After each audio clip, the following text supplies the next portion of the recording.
بسم اللہ الرحمن الرحیم الحمد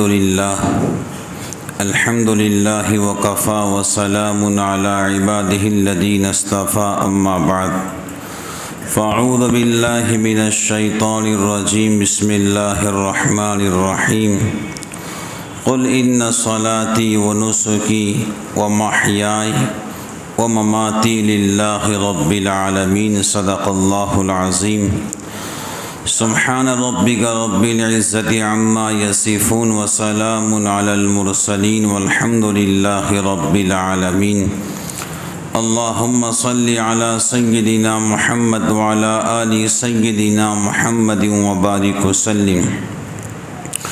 محترم بزرگان دین، عزیز نوجوان دوستوں اور بھائیوں، ہم سب کی زندگی کا مقصد ایک ہی ہونا چاہیے کہ ہماری نماز اور ہماری قربانی اور ہمارا جینا اور ہمارا مرنا سب اللہ کے لیے ہونا چاہیے۔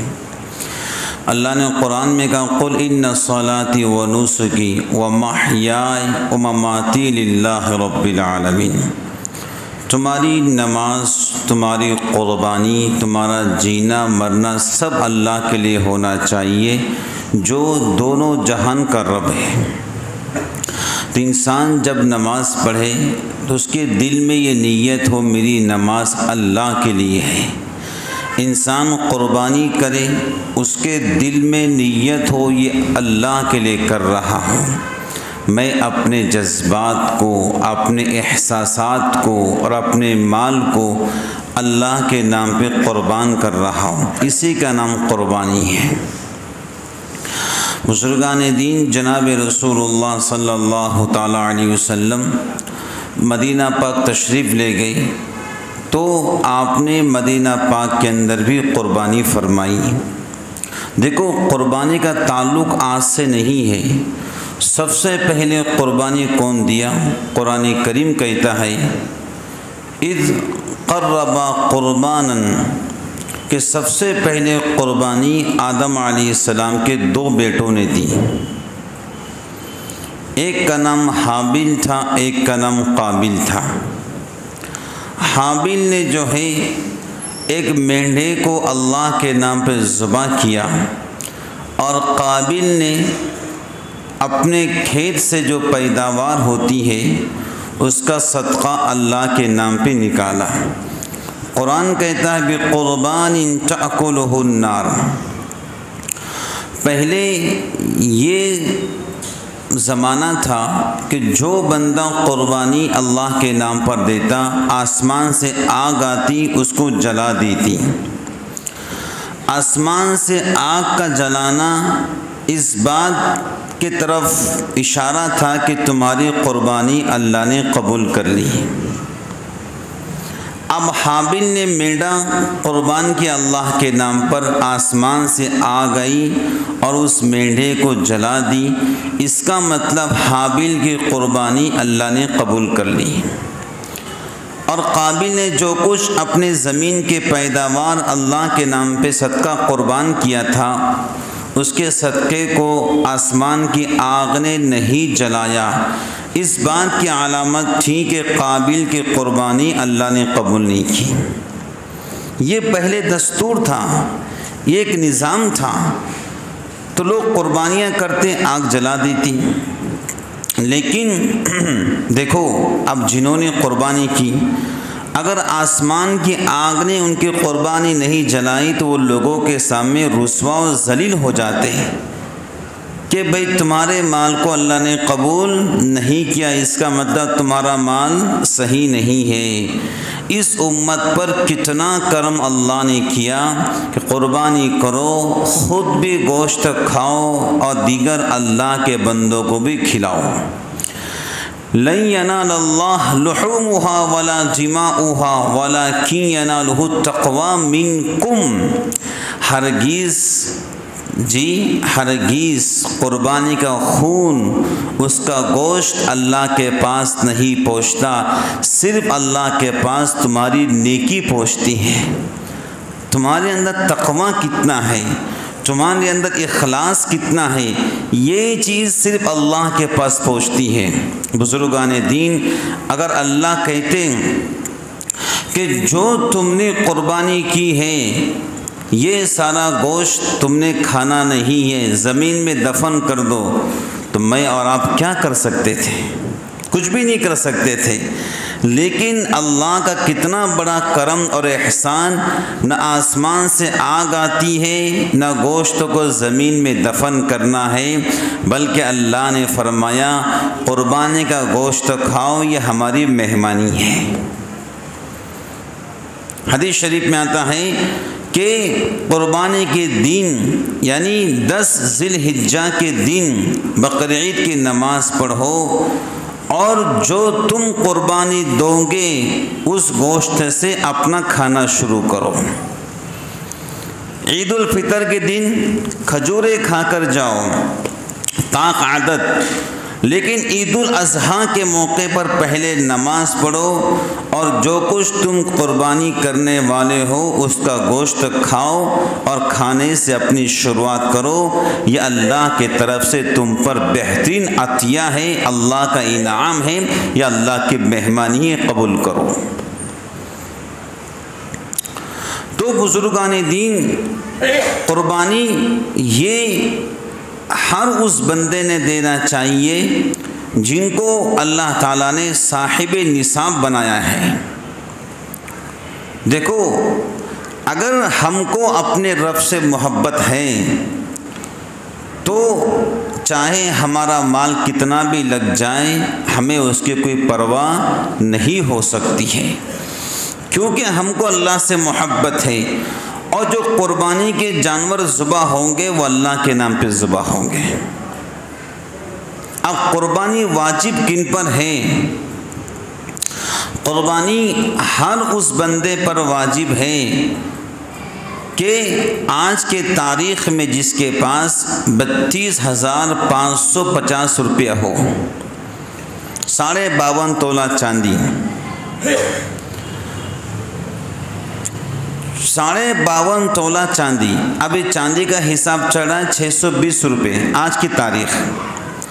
تو آج کے تاریخ میں جس کے پاس 32,550 روپے موجود ہے، یا پھر اتنے کا سونا موجود ہے، یا پھر اتنی چاندی موجود ہے، یا پھر اتنی رقم کا سامان ابھی دکان کے اندر موجود ہے، اس پہ قربانی واجب ہے۔ چاہے وہ خاتون ہو چاہے وہ مرد ہو، شرط ہے کہ بالغ ہونا، بالغ ہو، مقیم ہو، مسافر نہ ہو۔ مسافر پہ قربانی نہیں ہے، بالغ ہو، مقیم ہو۔ بات سمجھ گئے؟ اور قربانی کے جو نصاب ہیں اس میں سال گزرنا ضروری نہیں ہے۔ بہت غور سے بات کو سنو، اگر آپ نے عید الاضحیٰ کی نماز پڑھ لی، اب پیسہ کچھ بھی نہیں ہے، اب تیسرے دن سورج غروب ہونے سے پہلے اتنا پیسہ تمہارے پاس آ گیا کہ تم صاحب نصاب بن گئے، یعنی تم 32,550 کے مالک بن گئے، تو تیسرے دن قربانی کرو۔ سورج غروب ہونے سے پہلے تیسرے دن بھی اگر تمہارے پاس پیسہ آ گیا قربانی کرو۔ اگر کوئی خاتون ہے، دیکھو قربانی کے اندر جو ہے بہت لوگ لاپرواہی کر رہے ہیں، پتہ نہیں کیوں لاپرواہی کر رہے ہیں، مجھے سمجھ میں نہیں آ رہا ہے۔ کچھ بہت ساری خواتین ایسے ہوتی ہیں جن کے پاس سونا بہت ہوتا ہے، چاندی بھی ہوتی ہے، چلو چاندی نہیں ہے، خالی سونا ہے، اور سونے کے ساتھ اگر 1 روپے بھی موجود ہے تو سونے کی ویلو ختم ہو جائیں گی، چاندی کی قیمت پکڑی جائیں گی۔ مثلا کسی خاتون کے پاس 1 تولہ سونا ہے اور 1 روپیہ ساتھ میں ہے، اب دیکھا جائے گا یہ سونے کی قیمت 52.5 تولہ چاندی تک پہنچتی ہے، 32,550 تک پہنچتی ہے۔ اگر پہنچتی ہے تو اس خاتون پہ قربانی واجب ہے۔ اور اکثر خواتین کے پاس 1 تولہ سونا موجود رہتا ہے۔ اگر سونا بھی ہے، سونا آدھا تولہ ہے، چاندی کچھ ہے اور کچھ رقم ہے، اگر یہ تینوں کو ملا کر بھی 32,550 بنتا ہے تو قربانی واجب ہے۔ یا پھر وہ مرد جس کے جیب میں کچھ پیسہ نہیں لیکن دکان میں اتنا سامان ہے، اگر وہ سامان آج ہی بیچ دے تو 32,550 کا بک سکتا ہے تو قربانی واجب ہے۔ دیکھو جو بندہ قربانی دیں گا اللہ تعالیٰ کبھی اس کو غریب نہیں کریں گے۔ لن تنالوا البر حتى تنفقوا مما تحبون، تم کامل خیر تک اسی وقت پہنچ سکتے ہیں جب تم اپنی محبوب چیز کو اللہ کے نام پہ قربان کرو۔ اب گھر کے اندر کچھ برتن ایسے ہوتے ہیں جو سال بھر استعمال نہیں ہوتے ہیں، مثلا ڈنر سیٹ ہے، یہ سال بھر استعمال نہیں ہوتا ہے، تو ایسے برتن جو سال بھر استعمال نہیں ہوتے ہیں ان کی بھی قیمت پکڑے جائیں گی۔ یہ کتنی قیمت کے ہیں وہ برتن کی قیمت، وہ بستر جو سال بھر استعمال نہیں ہوتے ہیں ان کی بھی قیمت پکڑی جائیں گی۔ سونے کی قیمت، چاندی کی قیمت، کرنسی تمہارے پاس کتنی ہے، دکان میں سامان کتنا ہے، یہ سب ملا کر اگر آپ صاحب نصاب بنتے ہیں تو آپ پہ قربانی واجب ہے۔ کوئی بیوہ خاتون ہے، سونا اس کے پاس ہے، صاحب نصاب بنتی، قربانی واجب ہے۔ چاہے سونا توڑ کر قربانی دو، چاہے اپنے میاں سے کہو کہ میرے طرف سے قربانی ادا کرے۔ قربانی ادا کرنا واجب ہے، نہیں ادا کرو گے گنہگار بن جاؤ گے۔ معلوم ہے نا، جو اللہ کا حکم توڑتا ہے، مال کی محبت میں گرفتار ہوتا ہے، اللہ تعالیٰ سب کو محفوظ فرمائے۔ ایسا جھٹکا دیتے ہیں ایک ہی جھٹکے کے اندر سارے پیسے ختم ہو جاتے ہیں۔ اللہ سب کو محفوظ فرمائے، آمین۔ تو بزرگان دین، اگر ہم بکرا نہیں خرید سکتے ہیں، مہنگا ہے، مینڈا نہیں خرید سکتے، مہنگا ہے، تو کیا کرنا چاہیے؟ کوئی بڑا جانور جو بھینس کے شکل میں ہو یا پھر اور دیگر شکل میں ہو اس میں حصے لے لے، اور حصے بھی میں سب سے کہتا ہوں یہاں وہاں نہ لے، بلکہ حصے اپنی آنکھوں کے سامنے لے۔ اب قربانی کا دن حضور نے فرمایا قربانی کے دن سب سے افضل عمل اللہ کے نام پہ جانور کو ذبح کرنا ہے، سب سے افضل عمل۔ اور تمہاری قربانی ہو رہی ہے دوسرے ریاست کے اندر، اس کے کیا معنی ہے؟ بھائی آپ ادھر ادھر حصے نہ بھیجیں، اپنے سامنے حصے کٹوائیں، اور قربانی اپنے سامنے۔ روایت میں آتا ہے حضور نے کہا قربانی ہو رہی ہے تم وہاں سامنے کھڑے رہو، اس کا خون حدیث میں آتا ہے کہ جانور کو ذبح کیا جاتا ہے، یہ قیامت کے دن جی کھر، بال اور سنگوں کے ساتھ میں کھڑا ہو کر آئے گا۔ بال، کھر اور سنگوں کے ساتھ میں یہ جو جانور ذبح کیا گیا ہے اللہ کے سامنے کھڑا ہو کر آئے گا۔ تو ہم کو چاہیے جو قربانی ہم دے رہے ہیں وہ جانور کے سامنے ہم کھڑے رہیں، وہ جانور تڑپ رہا ہے، وہ اللہ کے نام پر اپنی جان کو دے رہا ہے، تو ہمارا دل بھی کہے اب میں انشاءاللہ تمام وہ چیزیں جو اللہ پاک سے دور کرتی ہیں میں اس سے توبہ کرتا ہوں، میں بھی آپ اپنی نفس کی قربانی اللہ کے نام پر دیتا ہوں۔ یہ احساس ہمارے اندر پیدا ہوگا، تو قربانی کے حصے بھی اپنی آنکھوں کے سامنے لیں۔ تو بزرگان دین قربانی کرنا واجب ہے۔ صحابہ اکرام نے پوچھا حضرت قربانی کیا ہے؟ حضور نے فرمایا یہ تمہارے باپ ابراہیم علیہ السلام کی سنت ہے، یہ تمہارے باپ ابراہیم علیہ السلام کی سنت ہے۔ صحابہ نے پوچھا حضرت ہمیں کیا ملیں گا؟ حضور نے فرمایا ہر بال کے بدلے اللہ ایک نیکی عطا فرمائیں گا۔ اب جاؤ مینڈے کو پکڑو اور بال گنو، آپ گن نہیں سکتے ہیں، بکرے کو پکڑو اور بال گنو، آپ گن نہیں سکتے ہیں۔ کل شعر حسنہ، ہر بال کے بدلے اللہ ایک نیکی عطا فرماتے ہیں۔ تو جو انسان جو جانور ذبح کرتا ہے لاکھوں کروڑوں نیکیاں اللہ اسے عطا فرماتے ہیں۔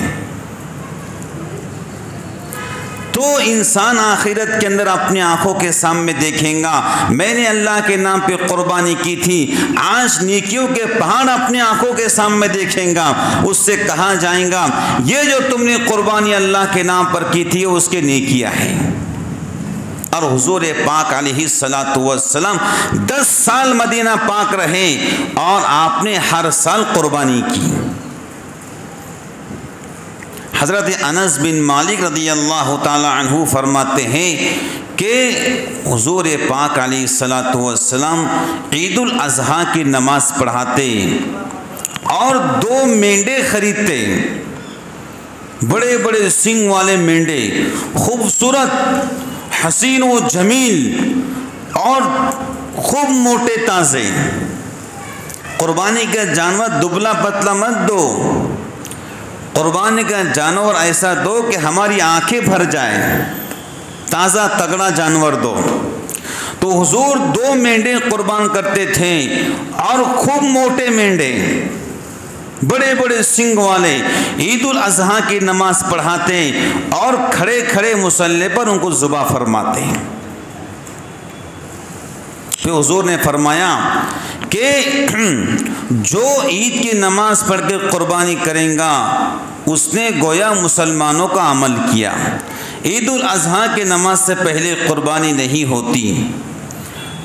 تو حضور نے نماز پڑھائی، ابھی قربانی نہیں کی، صحابہ نے قربانی کرنا شروع کی۔ حضور نے کہا جس نے مجھ سے پہلے قربانی کی اس کی قربانی نہیں ہوں گی، آئندہ سال اس کا خیال رکھنا۔ تو یحییٰ بن سعید کہتے ہیں کہ ہم نے ابو امامہ انصاری سے سنا، ابو امامہ سہل انصاری سے سنا، وہ فرماتے ہیں کہ ہم بقرعید کے جانور پہلے خرید لیتے۔ یحییٰ بن سعید کہتے ہیں میں نے ابو امامہ سہل انصاری کو یہ کہتے ہوئے سنا کہ ہم بقرعید کے جانور پہلے خرید لیتے، اسے خوب نہلاتے، اسے خوب کھلاتے، اسے خوب تازہ کرتے تاکہ ہم کو اس سے محبت ہو جائے اور یہ محبت اللہ کے نام پہ ذبح کرتے ہیں۔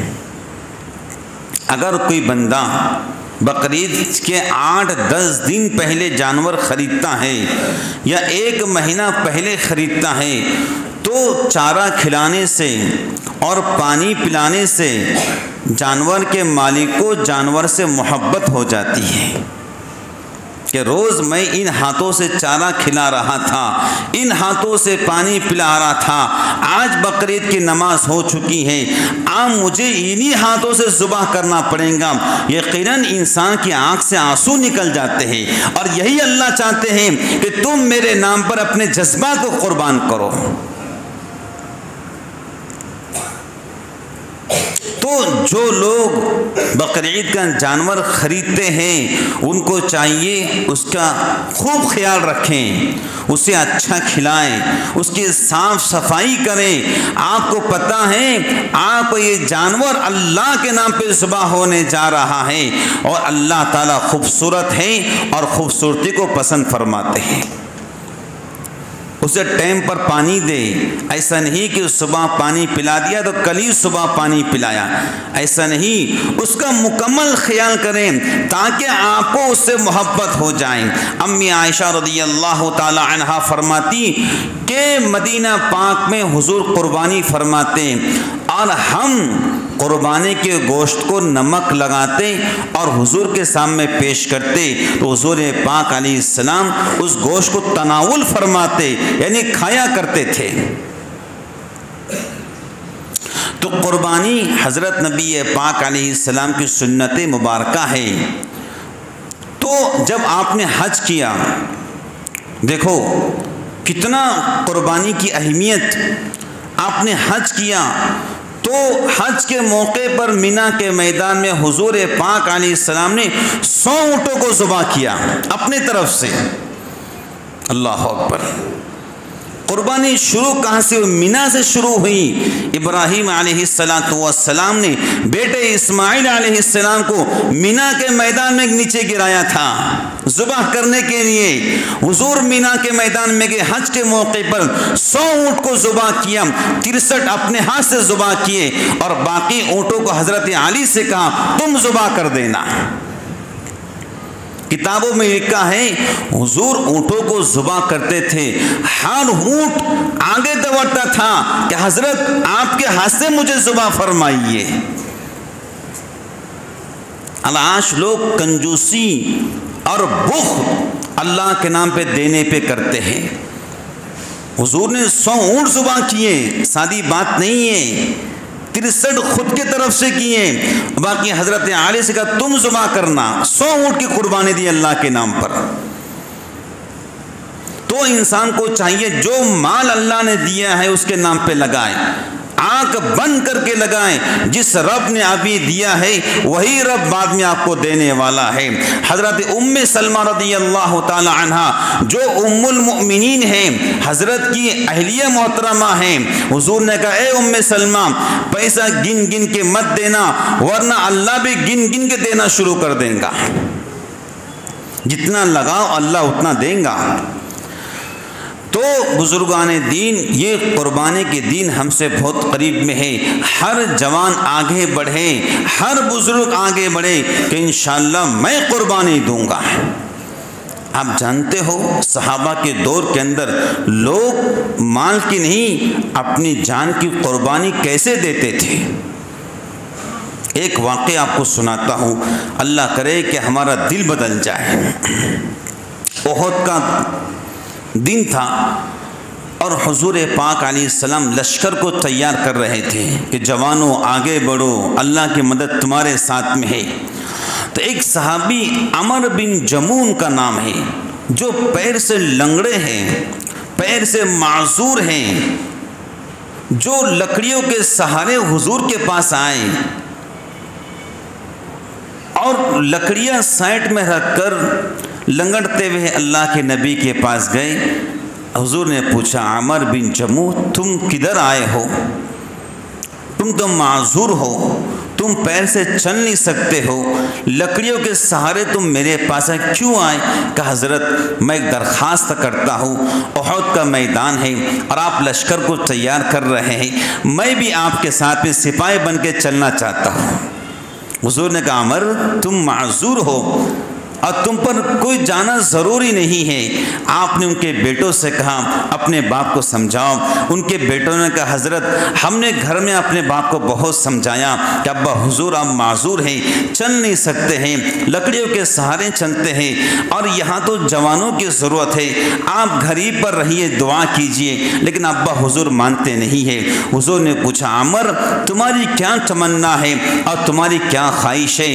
عمر بن جمو نے روتے ہوئے کہا حضرت میں اسی لنگڑے پیر کے ساتھ جنت میں چلنا چاہتا ہوں۔ اللہ اکبر، کیا قربانیاں، کیا جذبات تھے ان کے کہ حضور میں اسے لنگڑے پیر کے ساتھ جنت میں چلنا چاہتا ہوں۔ حضور نے کہا عمر ٹھیک ہے آپ چلے ہمارے ساتھ۔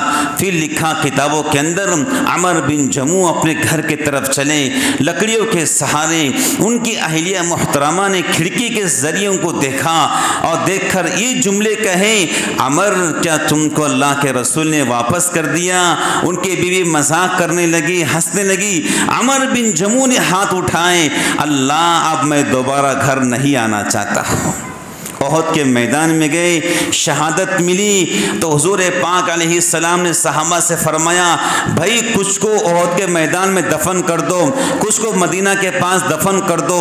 اور عمر بن جمو کی لاش کے بارے میں آپ نے کہا ان کی لاش کو اونٹ پر رکھو تاکہ ان کو مدینہ میں دفن کرو۔ صحابہ فرماتے ہیں عمر بن جمو کی لاش کو اونٹ پر رکھا گیا تاکہ مدینہ میں دفن کر سکیں، لیکن اونٹ مدینہ کی طرف چلتا ہی نہیں تھا، بیٹھ جاتا۔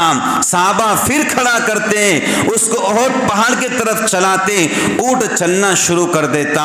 مدینہ کی طرف چلاتے، اونٹ بیٹھ جاتا۔ حضور پاک علیہ السلام نے ان کے گھر پیغام بھیجا، ان کی اہلیہ سے پوچھا بتاؤ عمر کی آخری دعا کیا تھی؟ ان کی اہلیہ نے کہا میرے شوہر نے آخری دعا یہ کی تھی اللہ اب میں دوبارہ گھر واپس نہیں آنا چاہتا ہوں۔ حضور نے کہا ارے سنو، عمر کی دعا کو اللہ نے قبول کر لیا ہے، اس بندے کو یہی دفن کر دو، یہ بندہ یہی سے جنت میں جائے گا۔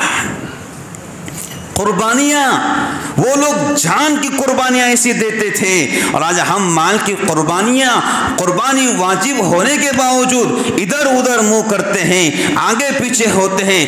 آگے بڑھیے، آنکھ کو بند کیجیے، اللہ کے نام پہ قربانی دیجیے، انشاءاللہ اللہ آپ کے نسلوں کو بھوکا نہیں رکھے گا۔ جذبہ ہونا قربانی دینے کا۔ حضور نے اعلان کیا بھئی جنگ میں چلنا ہے۔ ایک خاتون اپنے گھر پہ بیٹھ کے رو رہی ہے، آنکھ سے آنسو نکل رہے ہیں، دعائیں کر رہی ہے اللہ میرا بھائی بھی تو شہید ہو گیا، میرا باپ بھی تو شہید ہو گیا، میرا شوہر بھی تو شہید ہو گیا، تیرے محبوب نے اعلان کیا ہے جنگ میں چلنا ہے، اللہ میرے پاس کوئی تو نہیں ہے، یہ دودھ پیتا بچہ ہے۔ دودھ پیتے بچے کو خاتون حضور پاک علیہ السلام کی خدمت میں لائی کہ حضرت یہ بچہ ہے جو آپ کے ساتھ میں جنگ میں چلیں گا۔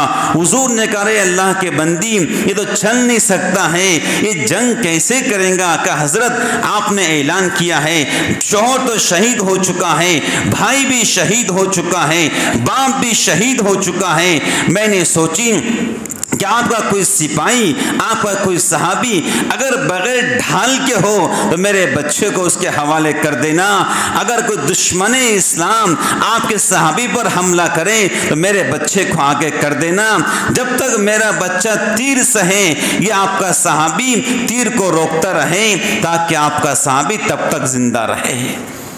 اللہ اکبر، کیا قربانیاں!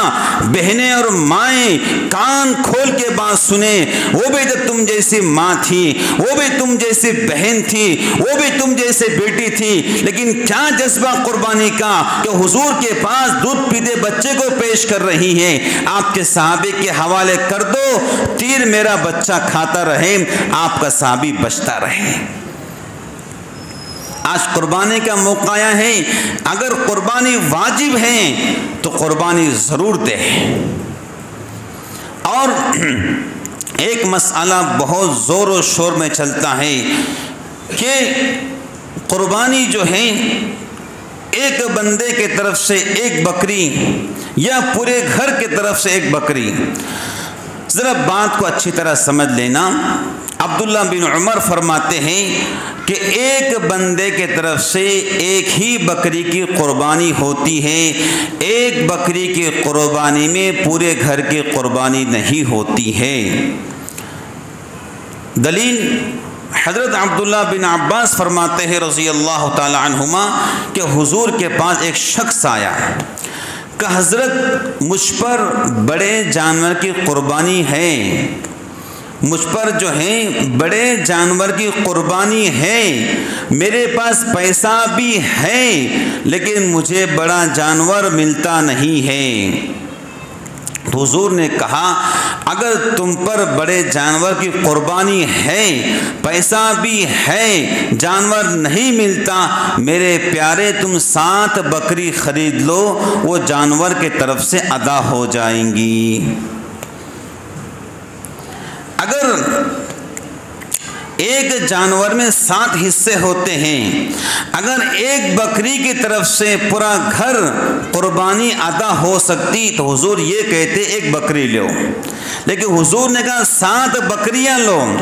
اس کا مطلب یہ ہے کہ ایک حصے میں ایک ہی بندہ ہوتا ہے اور ایک بکری میں ایک ہی بندہ ہوتا ہے۔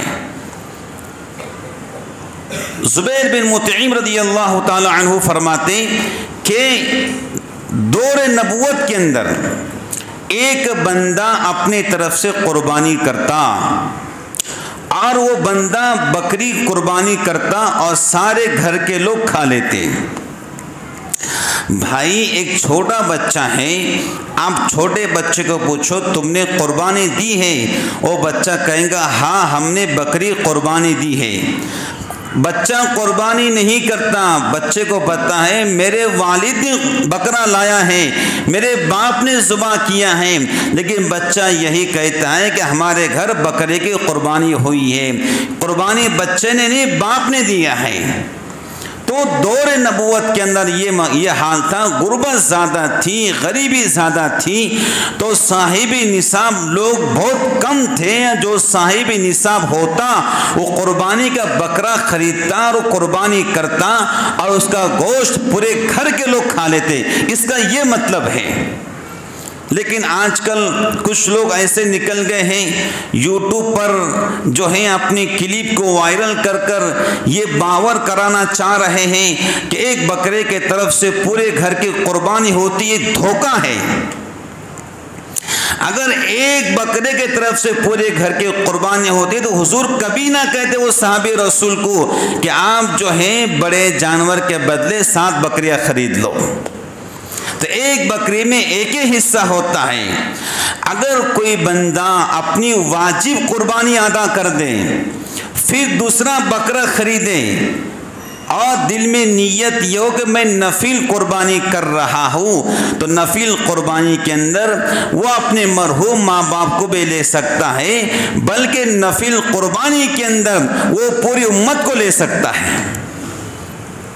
دلیل حضور پاک علیہ الصلوۃ والسلام نے ایک مینڈا ذبح کیا اور کیا کہا، یا اللہ یہ میرے طرف سے، یا اللہ یہ میرے طرف سے اور میری امت کے ان لوگوں کے طرف سے جو قربانی نہیں کر سکتے ہیں، یا اللہ ان کو بھی ثواب پہنچا دیجیے۔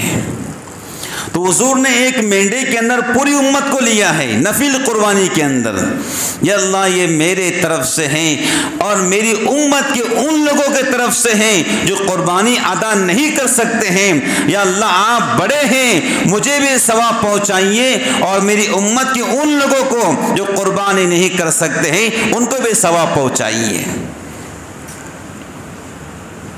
تو حضور پاک علیہ السلام نے ایک مہینے میں پوری امت کو لیا ہے نفل قربانی۔ تو جو بندے اگر نفل قربانی کرنا، واجب قربانی کے بعد نفل کرنا چاہے تو مرحومین کے اندر ماں باپ کو بھی لے سکتے ہیں، پوری امت کو بھی لے سکتے ہیں۔ علماء کہتے ہیں جو ثواب ذبح کرنے والے کو ملے گا اللہ تعالیٰ وہی ثواب اس کے ماں باپ کو بھی عطا فرمائیں گے، اتنا ہی ثواب۔ وہ جتنی نیت کرے گا سب کو اتنا ہی ثواب اللہ پاک عطا فرمائیں گے۔ اللہ کے خزانے کے اندر کوئی کمی نہیں ہے۔ لیکن نفل قربانی واجب میں ایک بکرے میں ایک ہی بندہ ہو سکتا ہے، اور حضور پاک علیہ السلام نے فرمایا جو قربانی کر سکتا ہے، صاحب نصاب ہے لیکن قربانی نہیں کرتا ہے، اس کو چاہیے وہ ہماری عید گاہ پر نماز پڑھنے نہ آئے۔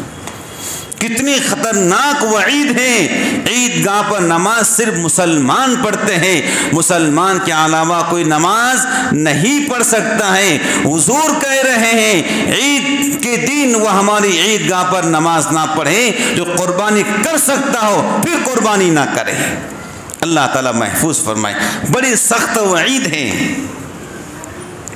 اس واسطے بزرگان دین اللہ تعالیٰ نے جن کو دیا ہے صاحب نصاب ہے وہ قربانی ضرور ادا کرے۔ جو بہنیں صاحب نصاب ہیں وہ بھی قربانی ادا کرے، حصے لیں، بکرا خریدیں، دمبا خریدیں، میڑا خریدیں۔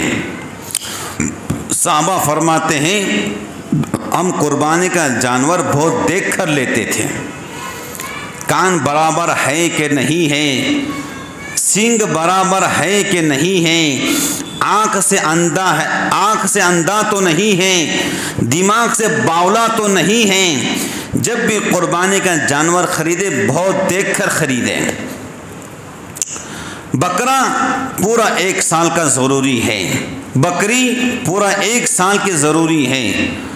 اگر کوئی بکرا عید کے دن پیدا ہوا ہے، کون سے ٹائم پیدا ہوا ہے؟ 12 بجے پیدا ہوا ہے، تو آئندہ سال عید کے دن 12 کے بعد ہی اس کی قربانی کرنا چاہیے، اس سے پہلے کرو گے قربانی نہیں ہوں گی۔ تو بہت سارے ایسے لوگ ہیں جو قربانیاں دیتے ہیں اور جو بازار جاتے قربانی کا جانور خریدنے کے لیے، ان کو چاہیے کہ سامنے والا بندہ کیسا ہے، غلط تو نہیں بول رہا ہے، دانت کو چھوڑیے، سال دیکھو بکرا 1 سال کا ہے یا نہیں ہے، اور بڑا جانور 2 سال کا مکمل ہونا چاہیے۔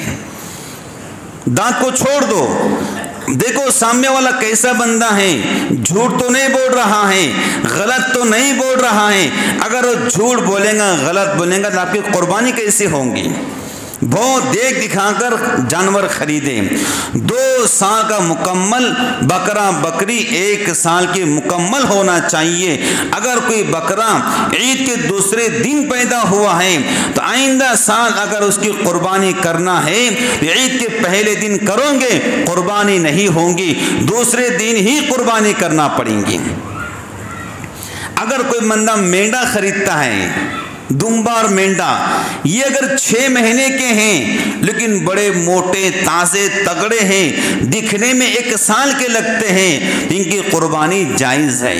6 مہینے کی بھی ہیں لیکن تازے تگڑے ہیں، دکھنے میں 1 سال کے لگتے ہیں، ان کی قربانی جائز ہے۔ اور حضور پاک علیہ الصلوۃ والسلام ہم سب کے محسن، ان کی برکات سے اللہ رب العالمین نے ہمیں ایمان کے دولت نصیب فرمائی، انہی کی برکات سے ہمیں ایمان و قرآن ملا ہے، انہی کی برکات سے ہم کو ساری خیر ملی اللہ کی طرف سے۔ اپنے محسن اعظم اور سیدنا محمد الرسول اللہ صلی اللہ علیہ وسلم کے نام پر بھی قربانی کرنا چاہیے، یہ مستحب ہے۔ حضرت علی رضی اللہ تعالی عنہ حضور پاک علیہ السلام کا نام کا مینڈا ذبح فرماتے اور کہتے اللہ اس کا ثواب آپ کے محبوب کو عطا فرمائیے۔ اگر ہم بڑے جانور کے اندر اللہ کے محبوب کا ایک حصہ لے لیتے ہیں تو بھی کافی ہے، کہ بڑا جانور ہیں، اونٹ ہیں، بھینس ہیں، اس میں 7 حصے بنتے ہیں، اگر 6 حصے سب لوگ مل کر لے لیں اور 7واں حصہ حضور پاک علیہ السلام کا نام کا لے لے تو بہت بہتر ہے۔ اگر کوئی نہیں لے سکتا تو گنہگار بھی نہیں ہے، لیکن حضور پاک علیہ السلام کا شکریہ ادا کرنا چاہیے کہ آپ کے برکات سے ہمیں ایمان ملا ہے، بطور شکریہ کے محبوب آپ کے اللہ کے نام پر ہم قربانی آپ کی طرف سے کر رہے ہیں۔ قربانی تو صرف اللہ کے نام پہ ہوں گی۔ حضور نے فرمایا جیسے نماز صرف اللہ کے نام پہ ہے، ایسے قربانی بھی صرف اللہ کے نام پہ ہو سکتی ہے۔ بھائی نماز کسی اور کے نام پہ ہو سکتی ہے؟ نہیں ہو سکتی ہے۔ قربانی بھی کسی اور کے نام کی نہیں ہو سکتی ہے۔ اور کچھ لوگ جو ہیں قربانی بقرعید کے دن نماز پڑھنے کے بعد جو ہیں ٹکلا کر لیتے ہیں، حلق، فوراً بھاگتے ہیں، پکڑو پکڑو بھاگتے ہیں اور حلق کر لیتے ہیں۔ ادھر دیکھو، تو یہ کوئی سنت نہیں ہے، کوئی مستحب بھی نہیں ہے۔ بھائی انسان بالوں کے اندر اچھا لگتا ہے، اللہ تعالیٰ نے انسان کے سر پہ بال دے کر اس کے چہرے کو خوبصورت بنایا ہے۔ بات سمجھ گئے؟ سر پہ بال ہوں گے انسان خوشنما لگتا ہے، اچھا لگتا ہے، خوبصورت دکھتا ہے۔ آپ ٹکلا کیوں کرتے ہو؟ جبکہ حدیث میں کوئی الفاظ نہیں ملتے ہیں۔ عید کے دن کوئی ٹکلا کرنا سنت مستحب بھی نہیں ہے، اور یہ سب چیزیں نہیں کرنا چاہیے۔ ہاں جو حجاج کرام ہیں ان کے لیے ضروری ہے، آپ کے لیے ضروری نہیں ہے۔ حضور نے فرمایا جو دونوں رات عیدین میں جاگیں گا، اللہ کو یاد کریں گا، نفلی نمازیں پڑھیں گا، تلاوت قرآن کریں گا، تو اس دن جس دن سب کے دل مردہ ہو جائیں گے، قیامت کے دن سب کے دل مردہ ہو جائیں گے، اللہ رب العالمین اس کے دل کو زندہ فرمائیں گے۔ اور قیامت کا دن کتنا خطرناک ہوگا سب جانتے ہیں کہ اس دن ہر بندہ یہی کہیں گا، یا اللہ ہم کو موت دے دے، ہم کو زندگی مت۔ ہر بندہ اپنی زندگی پر موت کو ترجیح دیں گا۔ حضور فرماتے اس دن اللہ اس کے دل کو زندہ رکھیں گے۔ علماء نے اور تفسیر کی ہے، علماء لکھتے ہیں کہ اللہ تعالیٰ اس بندے کے دل کو روشن کریں گے، اور ایسا روشن کریں گے کہ اس بندے کے دل میں اللہ گناہوں کے نفرت کو ڈال دیں گے۔ اس کا مطلب کیا ہے؟